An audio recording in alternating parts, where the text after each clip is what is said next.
கொண்ட தென்னகத்தைச் சேர்ந்த மாவீரன் தீரன் சின்னமலை அவர்கள் பற்றி இங்கு நான் பேச வந்துள்ளேன்.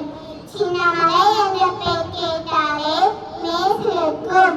அடிமைத்தனத்தை எதிர்த்து பல சேர்த்து தமிழக மக்களை சுதந்திர போராட்டத்திற்காக ஒன்றிணைத்து பெருமைக்குரியவர் இவரே. ஒரு முறை அல்ல, இருமுறை அல்ல, 3 முறை ஆங்கில படையை ஓடோடு விரட்டிய மாவீரன். மைசூருக்கு வரிப்பணத்தை வசூலித்து செல்லும் வழியில் அரசு அதிகாரிகளிடம் இருந்த பணத்தை பிடுங்கி ஏழைய மக்களுக்கு கொடுத்தார். சிவமலைக்கும் சென்னிமலைக்கும் நடுவே ஒரு சின்ன மலை பிடுங்கிக் கொண்டதாக பெண்கோடு என விரட்டி அடித்தார். அதுவே அவர் பெயரானது. அது மட்டுமா, ஓராநிலை போரில் கர்னல் மேக்ஸ்வெல்லை தலைவராக ஒரு வேராக வெட்டி வீழ்த்தினார். அன்று முதல் தீரன் சின்னமலை ஆனார்.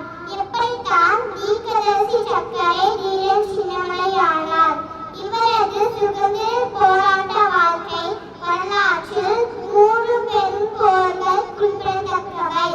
1801 காவேரி கைப்போர், 1802 ஓராநிலை போர், 1803 அரசூர் போர்.